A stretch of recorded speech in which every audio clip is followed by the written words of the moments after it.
Hello everyone. Beginner level के जो English learners होते हैं उसमें ये प्रॉब्लम बहुत कॉमनली देखी जाती है। प्रॉब्लम ये होती है कि जब भी हम टेंसेस के रूल्स पढ़ रहे होते हैं तो दो तीन रूल्स पढ़ने के बाद जब हम जैसे ही थर्ड फोर्थ या फिफ्थ पे पहुंचते हैं तो हम पहले के रूल्स भूलना शुरू कर देते हैं या फिर हम उसमें मिस्टेक्स करना शुरू कर देते हैं। और ये बहुत कॉमनली होता है, ज़्यादातर लर्नर्स के साथ ये प्रॉब्लम होता है। आपके साथ भी ऐसा होता है क्या? तो फिर आप वीडियो के एंड तक बने रहिएगा। क्यों? क्योंकि मैं आपको यहां पर एक ऐसी टेक्निक और ऐसे तरीके को बताने वाला हूं जिसको अगर आप प्रैक्टिस कर लेंगे थोड़ा सा भी तो आपकी ये प्रॉब्लम हमेशा के लिए रिजॉल्व हो जाएगी। हम एक एग्जांपल से ये सारे कंफ्यूजन यहां पे दूर कर लेंगे और सारे रूल्स आपको हमेशा के लिए इजीली लर्न हो जाएंगे। कैसे होंगे? चलिए देखते हैं, शुरुआत करते हैं। यहां पर मैं सबसे पहले एक सेंटेंस लेता हूं। सपोज अगर मैं आपसे बोलूं I learn English. I learn English का मतलब है कि मैं इंग्लिश सीखता हूं। अब मैं इंग्लिश सीखता हूं, इसको जब हम नेगेटिव बनाते हैं कि मैं इंग्लिश नहीं सीखता हूं तो ये बनेगा आई डू नॉट या आई डोंट लर्न इंग्लिश। मैं इंग्लिश नहीं सीखता हूं, तो ये काम मैं नहीं करता हूं। अगर मैं यहां पे सब्जेक्ट लिखूं सिंगुलर यानी कि ही या शी ले लूं तो यहां पर आ जाएगा he learns English. He learns English मतलब वह इंग्लिश सीखती है। और इसको जब हम नेगेटिव बनाएंगे तो this will become she doesn't learn English, यानी कि वह इंग्लिश नहीं सीखती है।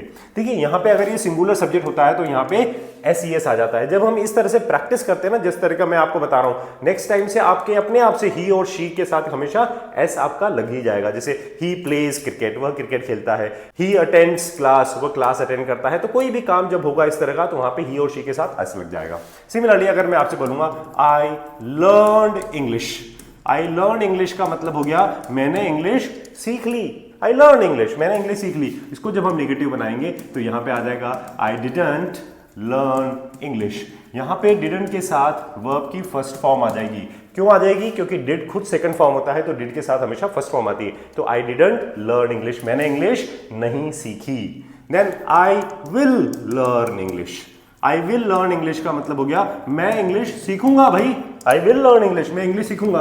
और इसको नेगेटिव बनाएंगे तो this will become I will not learn English.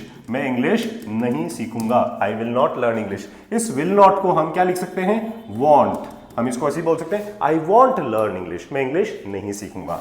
Suppose I say I am learning English. I am learning English, this is continuous कि मैं इंग्लिश सीख रहा हूं, मतलब ये काम मैं कर रहा हूं। आई एम लर्निंग इंग्लिश, इसको नेगेटिव बनाएंगे तो I am not learning English. Simple आपको नॉट लगा देना है थर्ड पोजीशन पे। I am not learning English, मैं इंग्लिश नहीं सीख रहा हूं। आई वॉज लर्निंग इंग्लिश, अब ये कॉन्टिन्यूस हो गया पास्ट में कि मैं इंग्लिश सीख रहा था। आई वॉज लर्निंग इंग्लिश, इसको नेगेटिव बनाएंगे तो बनेगा I was not learning English, मैं इंग्लिश नहीं सीख रहा था। I was not learning English. मैं इंग्लिश सीख रहा होऊंगा, कोई भी काम जो हम फ्यूचर में कर रहे होंगे। I will be learning English. I will be learning English, मैं इंग्लिश सीख रहा होऊंगा। So this will become I will not be learning English, मैं इंग्लिश नहीं सीख रहा होऊंगा। आई will not be learning English. मैं अगर आपसे बोलूं कि मैं इंग्लिश सीख चुका हूं भाई, तो मैं इंग्लिश सीख चुका हूं तो आई हैव लर्नड। अब यहां पे हैव के साथ कौन सी फॉर्म आ गई? Third form. I have learned English, मैं इंग्लिश सीख चुका हूं। मैं इंग्लिश नहीं सीखी है, नहीं सीख चुका हूं तो बोलेंगे आई have not learned English. I have not learned English. Similarly अगर मैं यहां पे बोलूं कि I had learned English before 2 months, यानी कि 2 महीने पहले मैं इंग्लिश सीख चुका था। तो आई हैड लर्न इंग्लिश, मैं काम कर चुका था तो हैड के साथ थर्ड फॉर्म आ रही है। तो I had learn English before 2 months, इसको नेगेटिव बनाएंगे I had not learn English before 2 months, ऐसे पूरा कंप्लीट आ जाएगा। तो यहां पे सिंपल आपको नॉट लगाना है। सिमिलरली अगर आपसे बोलें कि यार 2 महीनों से मैं इंग्लिश सीख रहा हूं, I have been learning English for 2 months।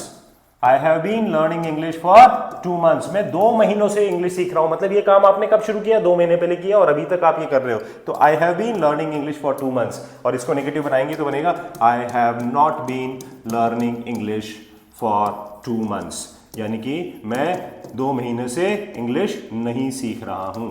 तो इस तरह से जब हम करते हैं, देखिए टेक्निकली ये 9 सेंटेंसेस हैं, हमारे टेंसेस जो होते हैं वो 12 होते हैं, ये 3 सेंटेंसेस, बाकी के रिमेनिंग 3 सेंटेंसेस हमारे स्पोकन इंग्लिश में बहुत ज्यादा यूसेज नहीं आते हैं, बहुत ज्यादा काम नहीं आते हैं, तो हमें इन 9 सेंटेंसेस को ही बनाकर प्रैक्टिस करना है। अगर आप कोई 1-2 सेंटेंसेस और इस तरह के लेके प्रैक्टिस करेंगे, आई एम श्योर ये डेली प्रैक्टिस जो है आपके सारे कंफ्यूजन दूर होंगे, क्योंकि यहाँ पे कंपैरिजन हो रहा है, यहाँ पे आई लर्न, फिर she learns, I learn, I will learn, I am learning, I was learning, I will be learning, I have learned, I had been learning. So this is how you can remember all these rules. ये आप याद रख सकते हैं, right?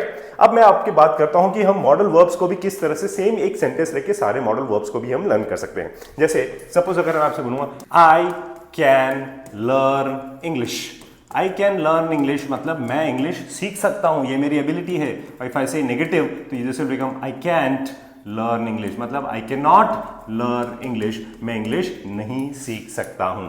Suppose if I say I could learn English, I could learn English का मतलब होता है मैं इंग्लिश सीख सका, उन्होंने इतना अच्छा पढ़ाया कि मैं इंग्लिश सीख सका। और नेगेटिव जब हम बनाएंगे तो आई कुडंट लर्न इंग्लिश, यानी कि मैं इंग्लिश नहीं सीख सका। Suppose if I say I should learn English, I should learn English का मतलब हो गया मुझे इंग्लिश सीखना चाहिए, राइट? मुझे यार ये काम करना चाहिए, I should learn English. Negative बनाएंगे तो आई शुडंट लर्न इंग्लिश, मुझे इंग्लिश नहीं सीखना चाहिए, right? Suppose if I say I should have, I should have, और इसके बाद आ जाएगा third form, I should have learn English, मुझे इंग्लिश सीखना चाहिए था, ये काम मुझे करना चाहिए था, तो I should have learn English. इसका नेगेटिव बनाएंगे, this will become I shouldn't have learn English, मुझे इंग्लिश नहीं सीखना चाहिए था। Similarly if I say I must learn English, I must learn English मतलब मुझे इंग्लिश सीखना ही चाहिए, यहां पे फोर्स आ गया है, तो स्ट्रॉन्ग सजेशन आ गया, I must learn English. If I say I may learn English, I may learn English, इसका मतलब होता है शायद मैं English. And then if you say I may have learn English, तो what will be the meaning? इसका meaning हो गया कि शायद मैं इंग्लिश सीख गया होऊंगा। And if I say I might learn English, इसमें पॉसिबिलिटी बहुत कम हो जाती है, आई माइट लर्न इंग्लिश मतलब मैं शायद ही इंग्लिश सीखूंगा, भाई शायद ही इंग्लिश सीखूंगा। I might have learn English, learn third form आ जाएगा यहाँ पे, लर्न इंग्लिश, यानी कि मैंने शायद ही इंग्लिश सीखी होगी। Suppose if I say I could have learn English, I could have learn English का मतलब क्या हो गया कि मैं इंग्लिश सीख सकता था, एबिलिटी थी लेकिन मैंने नहीं सीखा, तो I could have learn English, मैं ये काम कर सकता था, तो एबिलिटी थी लेकिन मैंने ये काम नहीं किया। Similarly suppose if I say I would, या we can say I used to learn English, I used to learn English, यानी कि मैं इंग्लिश सीखा करता था, ये हमारा पास्ट रूटीन एक्शन हो गया, ये काम हम पहले किया करते थे। सिमिलरली अगर मैं आपसे बोलूंगा I have to learn English, I have to learn English, तो इसका मतलब क्या हो गया मुझे इंग्लिश सीखना है। और इसको अगर हम नेगेटिव बनाएंगे तो क्या आ जाएगा, I do not have to learn English, मुझे इंग्लिश नहीं सीखना है। इसको जब हम नेगेटिव बनाएंगे तो यहां पे हमें डू नॉट लगाना पड़ेगा। I have to learn English, मुझे इंग्लिश है। Suppose he has to attend the class, उसको क्लास अटेंड करनी है, और इसको नेगेटिव बनाएंगे तो बन जाएगा ही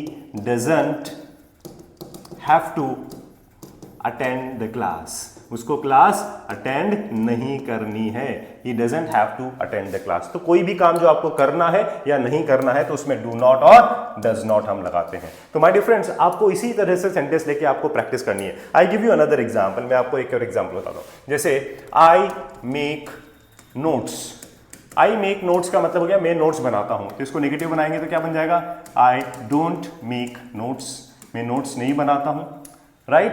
सपोज ये ऐसे कि ही मेक्स नोट्स, अब ही सिंगुलर है तो क्या बन जाएगा, ही मेक्स नोट्स, तो इसको नेगेटिव बनाएंगे तो this will become he doesn't make notes, वह नोट्स नहीं बनाता है। ही मेड नोट्स, उसने नोट्स बनाए। ही डिडंट मेक नोट्स, उसने नोट्स नहीं बनाए, right. He will make notes, वह नोट्स बनाएगा।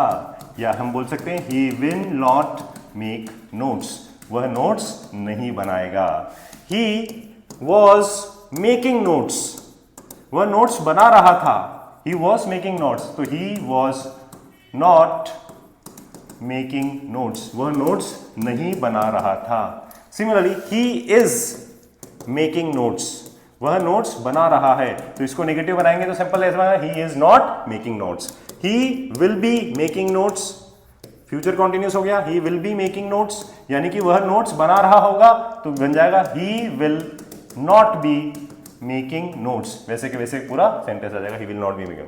ही हैज मेड नोट्स, यानी कि वह नोट्स बना चुका है, इसको नेगेटिव बनाएंगे तो ही हैज नॉट मेड नोट्स, उसने नोट्स नहीं बनाए हैं। Suppose you he had made notes before the exams, यानी कि उसने एग्जाम से पहले नोट्स बना लिए थे, तो he had not made notes before the exams. Suppose if I say he has been making notes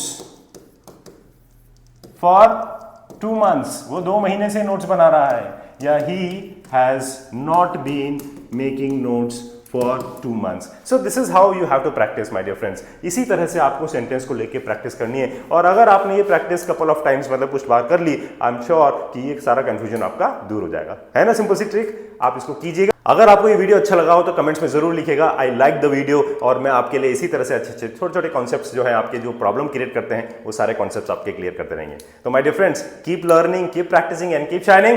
have a nice day, take care.